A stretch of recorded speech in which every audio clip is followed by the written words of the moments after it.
Join me in welcoming Dale to the stage.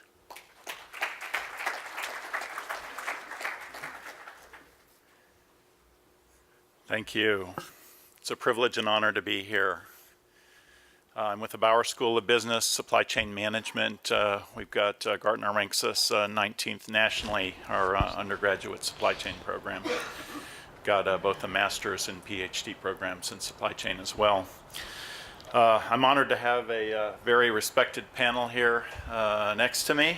We've got Mark Koeppen, who's a principal at Deloitte. Mark, we've got Corey Vickers, Global Logistics Category Group Manager from Chevron.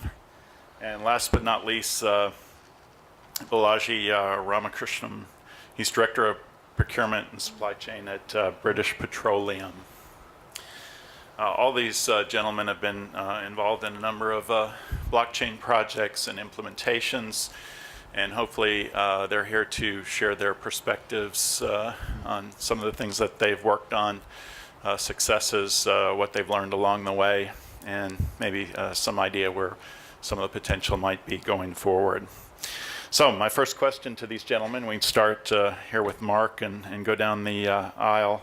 How have you been using blockchain and up to this point, and what have you seen as the benefits? What types of projects and use cases specifically have you seen some benefits and gleaned some value from? Sure. Hopefully you can hear me okay. Yeah. Everyone hear him?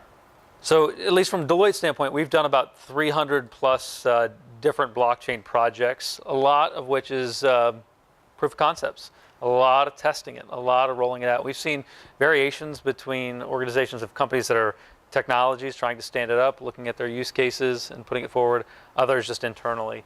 From a supply chain specific standpoint, we've seen a lot more work internationally. We've seen a lot in China, especially for the petrochemical side, a lot in the Asia markets, especially as we're seeing growth in that space.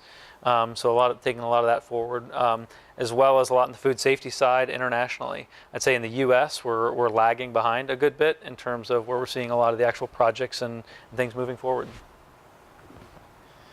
So I think Andrew can attest to this. We've had a lot of conversations about proofs of concept, but we are perhaps a slow follower in this particular space. There's plenty of opportunity in the logistics space, quite honestly, my operational space, but we are not yet at the point where we've carried one of those into a POC or even an operational blockchain just yet. I think I would echo the same thoughts. We're looking into opportunities where blockchain can be leveraged. Clearly, when you go to these types of conferences and hear people talking about what blockchain can do, I think everybody can see what blockchain can do. But to make blockchain really work in a large organization is much more complicated, and especially because blockchain is very different from other technologies. I mean, a lot of times you have first mover advantages, and when you use one technology and you want to be there first and get there and implement it. Unfortunately, with blockchain, it doesn't matter whether you are the first one or the last one. You need to get there, develop the technology, get all your suppliers on board, and then work with every other company that works in your industry to see if they also want to participate in that. And that's a long drawn process. So we're just trying to get into that space right now and looking into POCs. But all right, thank you, gentlemen. Well, with an understanding now of kind of where you've been and what you've learned along the way, where do you guys think you're planning to go next? What areas of opportunity do you think have the best value, best chance for success, and kind of what are you thinking as far as implementation plans or engagement opportunities? Yeah, from my standpoint, when I look at least the supply chain component, is a lot around data transparency, kind of the chain of custody, being able to see the movements. It's pretty straightforward. It's an easier thing to grasp. The biggest challenge, at least I've found with the conversations that have happened at an executive level, they'll get so far, but then they'll basically say, what's the business case? Where's the buy-in? Where do I see the tangible value? And it starts to, when you're basically saying, I vaguely understand this conceptually, how it's going to work. How are you going to basically push that at scale? I'd say the secondary piece, and I liked a lot of what I heard from Data Gumbo. I think they've got a great platform for what they showed today. I think taking something like that, where you're bringing an ecosystem together. If you were to take one company and ask Chevron or BP to say, here, you basically build yours and go step by step, try to get your suppliers and your vendors on board, it'll take 10 years before we get there. So I think fundamentally wrapping around a group consortium, whether it's a product or at least an idea, I think is going to be the key step to be able to get there. I don't think one company can do it and try to tackle it. And also, I think if everyone that we talk to says, I'm waiting to see the next one. I'm waiting to see who's going to go first. And if these guys are waiting, I'm sure a lot of other people are probably waiting too. So I take a little bit of a different approach. I think that this will have enough, it has enough energy right now to get plenty of people talking about it. And there's enough energy and enough traction that folks are dabbling, they're experimenting, they're trying this on. And we heard that there's been a significant ramp up in inquiries in this space just in the past short period of time, past few months. So my point of view on this is that some of those will start to grab, and the expectation is that more of them will grab and more of them will grab faster. So it won't be too terribly long before my supply base will come to me and say, we're a part of this and we want you to be a part of this. So now to answer your question, I think there are some pretty fundamental use cases in the logistics space. There's always a disconnect between the physical exchange or movement of things and the information that accompanies the movement of those things. So water hauling, for example, water disposal has multiple trading partners in that overall logistics chain. Blockchain can provide that information connectivity, that information exchange that is as live as the movement of the stuff that we're trying to move from point A to point B. So I think that's an easy use case. Another easy use case could be where we're trying to share logistics assets. I have an aircraft. I want to be able to share it with multiple IOCs out there. Each of those partners in that sharing exchange cannot divulge rates or other commercial terms associated with the contract that they might have for that aircraft. Blockchain might be that data or information clearinghouse that allows us to share that asset without divulging that information that would step across a line from a confidentiality and commerciality standpoint. So I think that, again, there are just some fundamental use cases in my area in logistics that are evident, and we've got to wrap our head around it enough to try it out. And again, I think there's enough traction that it'll catch and it'll just start burning a lot faster than we expect. I'm just going to offer a slightly different perspective, because I think one of the things that blockchain offers us is to change business models and how we work. And that's a great opportunity as an operator. It's a huge threat as a supplier. So you mentioned produced water hauling, just as an example. So the opportunity is, yes, you can make it more efficient. You can get all the paperwork. There's a huge amount of paperwork generated. You can make it work just like, the best way to illustrate this specific example is we all fill gas at the gas station. We drive our car in, we fill up gas, and we leave when the transaction is complete. Unfortunately, when you work in an industry, that specific transaction takes between 90 to 120 days or longer for no reason, and there's a lot of back and forth. There's some tremendous amount of paperwork generated in that process. Now, if you use the blockchain, then we can solve that problem. It's probably easy for all of you to understand how blockchain could help solve that problem. It's great. Now, if I do that, do I really need a company to work with, or do I need a person who has a truck to work with? So I can go to an Uber model. So that's a huge challenge here, because yes, you can implement a solution, but then at the same time, you're just really threatening the way we do business today.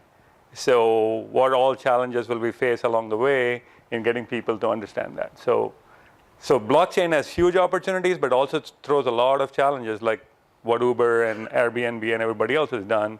What if we start working that way? And if you really extend that further, we all use Amazon.com today, right? We use it for buying goods. What if you can have an Amazon for services, for any service that you do today?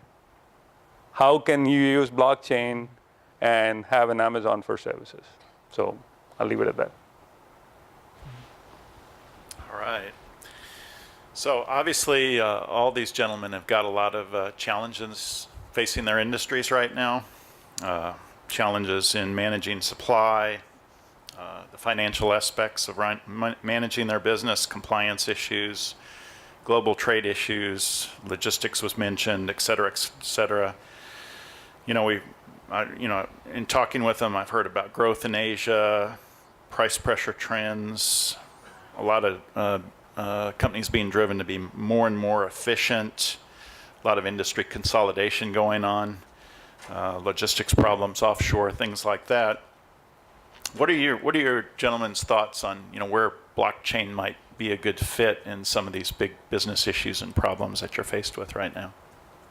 All right, well, I'm going to quit going first, so I'm just going to throw it over to Balaji and let him go first. I don't have any specific example of global logistics because I deal mostly with the US, but the same issues can be said of the US. The US is almost like multiple continents. I mean, working in Wyoming is different from working in East Texas. So if I have to comply with local laws and regulations, and you know, I have to submit paperwork for environmental issues, everything, keep track of data, all in different ways, if there's emission records, et cetera. So I think you could apply the same thought process. And what blockchain allows us is to track that data, and you can automatically generate the compliance records for you. You don't need to have a huge workforce, you know, creating all those records for you. So you can easily extend that to all those use cases that have been developed and are in the marketplace for global logistics. I think I've been to a presentation where Accenture presented something where they talked that they worked with the government of Denmark and Kuhn and Nagel to do something using the blockchain for how to automatically generate all the paperwork for any transaction that goes through that port in Denmark. And then I think IBM and Maersk have worked on something that I've heard of that is also being worked right now. So maybe you guys can talk about that. Yeah, so I fundamentally, every time there's an exchange or multiple parties to an exchange, anywhere there's a contract, anywhere there's a transmission of funds, anywhere there's an exchange of goods, there's an opportunity for blockchain. And in our business, those exchanges take multiple forms, not only the physical exchange of goods and potentially services, but also the confirmation of the financial transactions.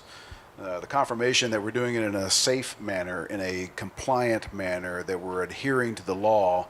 I don't think the lawyers are going to go away, which is good for my daughter who's going through law school. But every single exchange in the entire supply chain is going to have multiple parties that each of them are going to require somewhat of the same information and some different information, and consequently every single exchange precipitates an opportunity to apply blockchain. I don't think that piece is too hard for us to wrap our heads around. Quite honestly, it's freeing up enough mental bandwidth to say I understand enough about blockchain that I'm willing to pursue that, which is why we have lots of POCs and not a lot of operational blockchain at this stage. Yeah, no, I would agree with that 100%. I think the transactional component makes a lot of sense. I think you can grab efficiencies. I mean, even simple things like where we see, you know, with some of the specialty chemicals and truckers going in to particular terminals. Simple things like having your safety certifications for that particular trucker tied into a scheduling system so that they don't get turned around at the terminal, showing up on an expired safety certification. Something as simple as that, being able to make those connections would be huge, right? It's a simple use case to wrap your head around, but those simple efficiencies I think would go a long way. The other area where I see a lot of at least international opportunity is when you start to talk trade finance. When you think about the opportunities around how we do letters of credit and how we actually, you know, which is somewhat of an arduous process now already, to basically be able to provide credit with the rating agencies, to be able to improve that area and be able to say, how could I think about the credit that I offer almost as another revenue stream for me if I can utilize the blockchain to be able to validate the individual company, their credit rating, and how I provide that to be able to help those transactions. I think there's tremendous opportunity there as well. To expand that to customs clearance, and every time we cross a boundary, cross a geographic boundary, we have to do very similar activities. Look at passenger movement. We're moving people all over the world. Perhaps there's an opportunity to confirm the identity of a passenger and their ability to travel based upon their safety compliance from our shore-based offshore, and using the blockchain in that space as well. Again, everywhere there's an exchange, it just seems like the opportunity is evident. I think, Mark, you said, you know, putting together a bit of a business case behind that may be the one piece, other than just wrapping your head around the technology that stands in the way of making it real. Yeah, I think the other thing to think about for the organizations that are looking to at least test it and put it forward is clearly the business case and the buy-in of the organizational pieces to it, but also taking a look at the operations in which you have that you're tying together. And somebody in the previous session talked about when the browser came forward with the internet and the TCP/IP protocol. I think tying in within the organization the blockchain, but Internet of Things or some of those other disruptive pieces that are going forward, because that's what I think when you start to connect those, that's when you're going to see real disruption and real speed to it. So anywhere you see those kind of components, because the question we get often is, okay, well, if I am going to do some well services, or I'm going to go look at a particular gauge, that meter or that flow meter, it's tied to IoT. I still don't trust it. I still need to put a stick down the tank to be able to check it because I don't trust what the gauge is telling me. Okay, we've got to be able to tie those things and get more comprehensive with that. And I think once we get that level of comfort in those other areas and you see those pieces connecting, you're going to see this exponentially grow. Nothing more to add. We had some other groups talk about government entities, regulatory issues, things of that nature. Where do you gentlemen see blockchain possibly helping in some of those areas? Yeah, I think from a regular standpoint, putting in all the regulatory filings, all the regulatory reports. I mean, as Deloitte's standpoint, one of our legal entities probably makes a living just helping people file regulatory reports, right? There's a lot of paperwork, there's a lot of data gathering. If you could basically pull some of that information off chain and store it in a way to help enable those filings, sure, I think you can get some efficiencies. The question I have though, when we talk a lot around blockchain, so far, over my experience of the last 2 to 3 years, it's been a lot on education. It's been a lot around how does it work, what is it? And I'd probably like to see the regulatory agency take a little bit more of a proactive look at it. There in the news recently, there was the state of Illinois that tried to look at how they were doing land title and how they could actually take that forward on the blockchain. The project stalled for a various number of reasons, but they tested it, they tried it. So you're starting to see some of the state and local governments take it forward. I think from a federal standpoint, we could certainly see them taking a more proactive stance on how they might look to receive information or proactively get that data to be able to enable it. Because right now I think it's a bit of a laggard. I'd just say that governments are not notorious for being forward-thinking.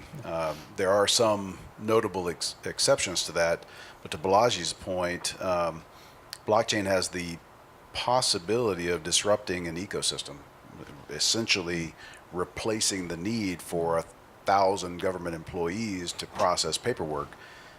To the extent that they see that that's a threat, it'll slow down an already slow and cumbersome entity in our overall supply chain. So as much as we would like for them to take a leading role in driving some of this, I fundamentally think that they'll likely slow things down. I think you stole my point. I don't have anything more to add other than saying, I was going to say the same thing, that you're going to have more efficient government, which all of us would like, so which means we can pay less taxes. Yeah, one interesting point on that, we had one organization that asked us a question, said fundamentally, if I can show the chain of custody that you asked for a service, I provided that service, we know exactly when and where, and it posted the transaction. Fundamentally, could I get rid of the invoice? Could I have it stop invoicing and basically trigger some sort of an automatic payment? And the question comes in, well, what about my 1099s, my taxes? How would I do that? What's my integration with my ERP system, whether it's SAP or Oracle or the others? How do I essentially get those tax components out to be able to do those filings? And it's a big question, I think, at this point. I don't know that there is a perfect answer to be able to say, if we go down that path and you no longer have an invoice that gets triggered or created, maybe you still have to have one for storing it, but really do you? It's still a big question. I think there's still a lot of unknowns on that. All right, we may have touched on this one before, but let's get these gentlemen's perspectives on why do you think Blockstream has become more mainstream? I mean, why haven't we seen more of an acceleration relative to applications, uses, things like that? In other words, what one or two things could you maybe think are the biggest holdbacks or holdups in as we pursue things moving forward? Thanks, Dale. I think it's probably a good follow-up to the previous panel discussion about startups and ventures, starting with blockchain startups. I feel, at least a few companies that I've met, I mean, some of them are good. They're started by experienced people who have worked the industry. Others are started by people who are opportunistic, who see there's a huge opportunity here, let me go start this. And to me, that's the exact wrong type of, or wrong group to start a company on the blockchain. Because unlike the other tech startup, and this is just my viewpoint, and the others may disagree with me, the issue is that they think there's a huge opportunity to make money. But as an industry participant, when we look at these companies, we already know what our process is. We think we can leverage the blockchain technology to make us more efficient. I don't want to dole out, millions of dollars to somebody else to benefit from this exercise. So we already know what's inefficient in our process. Unfortunately, we're stuck with the way we do our work today, and this offers us a way to do things differently. But I want to get the benefits for myself, not to pass the benefits on. So if the benefit for the blockchain company really is in the millions of transactions I'll go through, and they'll get probably a small, micro cent out of it, or coin, whatever the coin value is, and then they had to figure out how to make a business out of it. But obviously, that's only for the technology, not necessarily the technology, but more for the infrastructure and maintaining that infrastructure. So that I see is the biggest challenge the industry faces right now. Someone mentioned earlier that all you need are good coders in order to have a viable company. Balaji and I were in the back going, no, I don't think that's exactly accurate. So one add-on to that would be, you actually have to have someone that can interpret the coding in the language of the person that's going to employ the blockchain. If I can't speak code and I can barely spell IT, then I'm going to have a hard time wrapping my head around the technical jargon that comes with this and trying to translate that into my language and be able to speak logistics in terms of the blockchain. So I think that there's a little bit of a language gap that we struggle with right now. The other is just in the day-to-day business, we all have full-time jobs. So this is a nice new shiny toy, and trying to free up, again, a little bit of mental bandwidth to determine whether or not this is going to be truly advantageous to my business is a struggle in its best scenario. And then those, in all of those different exchanges where the blockchain might be valuable, we don't have all parties to those exchanges bought in. So wastewater disposal is a good example. We'd have to have the government bought into that. We'd have to have the disposal site bought in. We'd have to have the trucking companies bought in. We'd have to have the operators bought in. Each one of those parties has to be completely in alignment with that, or to a certain degree in alignment with that, before it starts to carry forward and generate the value that we would really want to see. That's much more of an arduous task than just getting Chevron to say, okay, I believe in this, I'm going to go forward. So there are lots of blocks to the blockchain. Yeah, I think probably to echo a little bit of that, from a Deloitte standpoint and Accenture and the consulting companies of the world, we go through and right now our market model is we work with one company and we help to break down the silos in a particular organization to help that become more efficient. And even our models in which how we think about supporting companies and organizations are changing, because being able to tie those together and to create a consortium is very, very different. It's a very different way of thinking from how we've all sort of approached the business before. I will say that I'm probably most positive. I'm, a blockchain evangelist. I think it's going to change the world. I do. But I think that there are going to be things that happen. And what I'd like to see going forward is that we do move beyond POCs. I feel like a lot of companies have created, Deloitte has 30 proof of concepts. We proved it. Okay, it's got it. We got it. Basically taking that to saying, okay, let's start to actually create an ecosystem around what that consortium needs to be able to take it forward. I don't think we're going to get everybody bought in. I don't know that you ever will, right? Even right now, we still have PIDEX, right? The Petroleum Institute of Data Exchange. They're still trying to figure out how we exchange data back and forth, no less transact on a single, technology and platform to do that. All right, I've got one last question for these gentlemen. I hope you all in the audience have been thinking of a few. We'll start taking questions after this one, but I'd like these gentlemen to project, 1, 5, 10 years out. Where do you think we'll be seeing in the blockchain world? What kinds of opportunities? What kinds of convergence of technologies? Are we going to see all this artificial intelligence and machine learning and all these other aspects coming together? What generally is your view, gentlemen? We'll start with Balaji. I think blockchain will be successful in the longer term. How long it'll be, I don't know. It just depends on how people get educated in technology, because I think the number one gap we have in industry right now is that the people who are experienced in the industry do not know how to code. So I think in the future you need people who do functional roles to be able to code. That's the number one gap, I think, in the industry. Hopefully the next generation will catch on, and we'll have people in kindergarten coding. So that'll be one.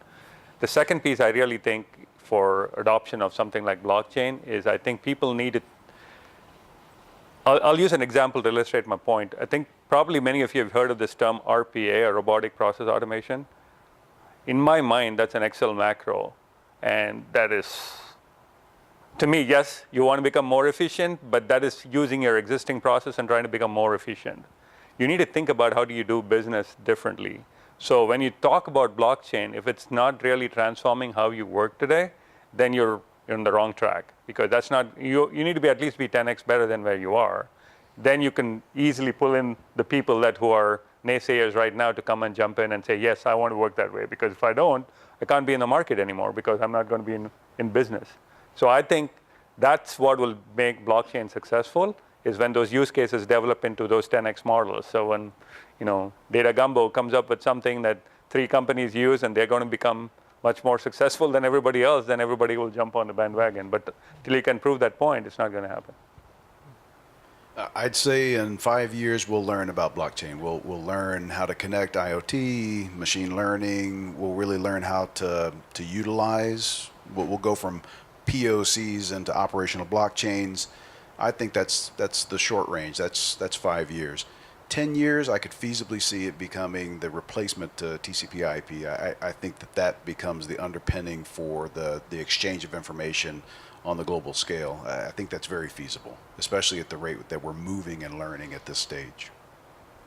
Yeah, I think I'd probably say within 5 years, I think I could see mass adoption within 5 years. I really do. If anybody attended Consensus last week in New York, if you went there in 2013, there were like a few hundred people. They actually handed out free Bitcoin. Like, I still have like a denarium. They handed one out and you could get one. Last week there were over 7,000 people at that conference. So to go from 100 to 7,000, literally tripling almost every year, I think next year you're going to see the same thing. And as you continue to have more and more folks understanding and adopting. Now, do I think that we're going to be able to get to a mass consortium of these guys and all the super majors and all the E&Ps and chemical companies working together? Probably not. I think that's probably 20 years out. But I do think we're going to find that low-hanging fruit, and we're going to start really operating at scale within 5 years. I think if I could add on to what you said, Mark, is that I think we talk a lot about efficiency related to blockchain. Those efficiencies don't get, so a lot of blockchain efficiencies are process related. And if you look at major corporations, most of our work is outsourced. So there's like third parties, maybe the Deloittes of the world, or somebody who's doing there's someone in India or Indonesia or Romania, wherever these people are located. If you don't actually get rid of those people, you don't really gain any of those efficiencies. So you can implement a blockchain and said we have been extremely successful in our blockchain implementation, but those people are still, the same number of people are still there doing the work. You didn't really become more efficient. So how do we do that? That's a process we need to figure out in this blockchain solution, because blockchain makes us more efficient, but you need to get rid of back office people who are doing that work for us, and every company in the value chain who has those back office people has to get rid of them for them to realize benefits. And that's not an easy process, because that's a lot of jobs going away. So. And I know that sounds a bit cold-blooded, but that's quite honestly the reality of it, unless we can find a more material benefit to the blockchain. So I think that the impetus is there to look for those applications, those proofs of concept that are going to be beyond just eliminating the back office and eliminating the paperwork exchange. What's the value beyond pulling staff out of the equation? Otherwise, the only benefit that you can find, or the predominant benefit that you find, is eliminate the back office. And I think one piece I would add as well is that we can learn from other industries. If you think about what's going on in the pharmaceuticals industry with counterfeit drugs, from the food industry around tracking, from financial services industry, right? They're already moving forward with a lot of these. From a petrochemical standpoint, we can learn a lot from those other industries. I started by saying, Deloitte's done 300 plus projects. That's true, but very few of them are in this industry. Right, and so I think being able to learn from those examples, that will continue to run forward, and that's why I have confidence in that time frame. And I came across a very interesting use case at a blockchain conference recently. This is from a defense logistics agency, and this company is working with them to really do 3D printing of parts. So your ideal supply chain use case. So you have your troops in Iraq or Iran or some remote place, and you want to have a spare part for something. How do you protect your IP, send the data over, had it 3D printed, rather than actually have the physical part manufactured in the US or somewhere in the Western world and then shipped across. So it's a huge opportunity there if you look at that. And you can apply that across industries. You can do it on oil. We have a rig offshore and you need a part urgently. Why can't we use 3D printing to do that? So we just need to figure out where the cost makes sense. You can't just go do a small fastener on board, but other things. So I think there's a lot of opportunities. All right, I think we're ready for some questions from the audience. We have time for some questions, and I want to defer to folks in the room first before I go to a question that's on Twitter. So, are there any questions in the room right now? You can come on up to the mic and ask that question. Come on up, sir. You can come down. Absolutely. Come on. Stretch your legs out a little bit. So the example you gave on robotic process automation is a very good one. I think where we kind of try to reinvent the wheel. I think there is a cost efficiencies, I think, from RPA, but I don't think it's a glorified Excel spreadsheet. I totally agree with you.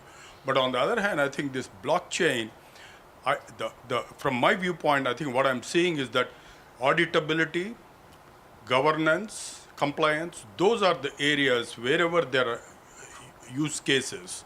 I think if we can show that and kind of club them together, maybe around an example like the water hauling. I think that's where I think small steps, but definitely there's an opportunity here, I think. I agree. Yeah. All right? Yeah.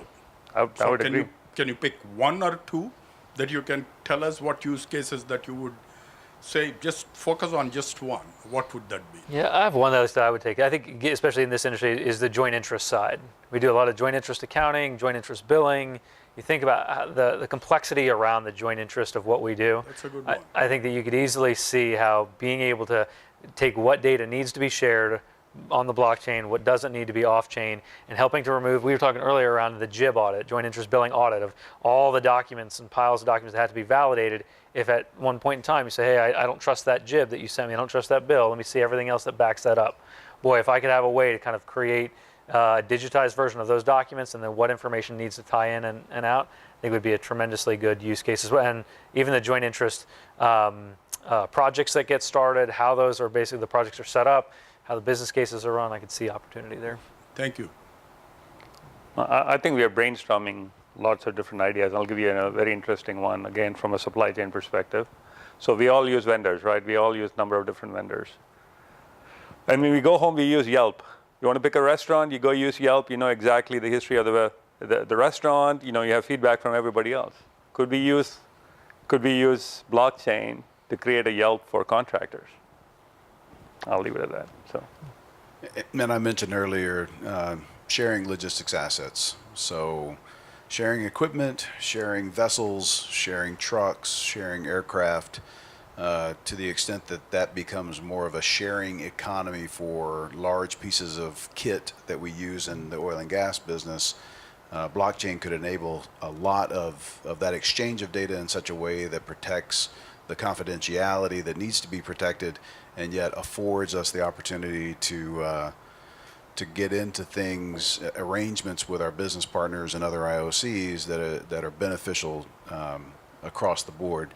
And I guess I'll throw one other out because I see a familiar face in the background here. we talked about eliminating the need for an invoice. Freight payment, freight audit is a huge piece of what we have to hassle with. If anybody's looked at a freight invoice, doesn't matter what kind of invoice it happens to be, those things take a special skill set to interpret.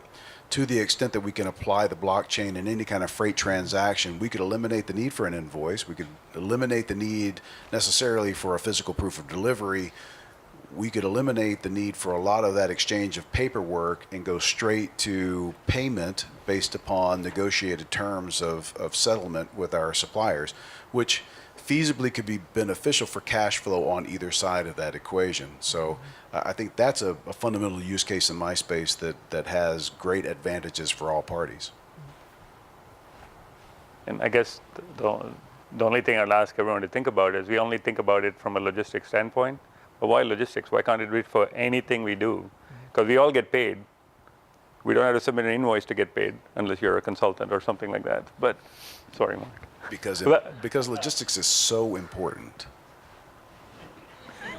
but I just think the extension is that any service, anything that you do, if there's a way in which you can verify. So, for example, if I had GPS, if I had a tag on me that showed that I entered this room at whatever minute I came in and I left the room at whatever time I left, you know exactly how much time I spent in the room. So assume I was getting paid for sitting here, then you should be able to calculate how much I should get paid as long as you had a rate sheet that tells you how much I should get paid per minute or hour or second or whatever. So you can just extend that idea across any kind of work that you do. So.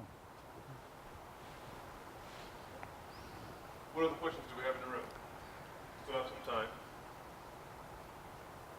Come on up. Meet you halfway.